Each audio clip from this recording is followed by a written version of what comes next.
శ్రీ గురుభ్యో నమ.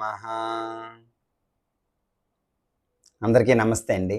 భగవద్గీత 2వ అధ్యాయం నుంచి 67వ శ్లోకం, ఆ శ్లోకం యొక్క అర్థం తెలుసుకుందాం. ఇంద్రియాణం హి చరతాం యన్మనోను విధీయతే తదస్య హరతి ప్రజ్ఞాం వాయుర్నావమివాంభసి. నీటిపై తేలుచున్న నావను గాలి నెట్టివేయును.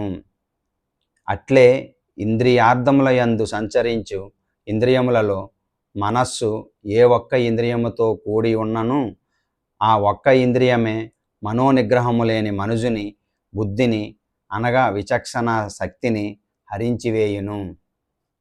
రేపు మరొక శ్లోకంతో మళ్ళీ కలుసుకుందాం. హరే కృష్ణ.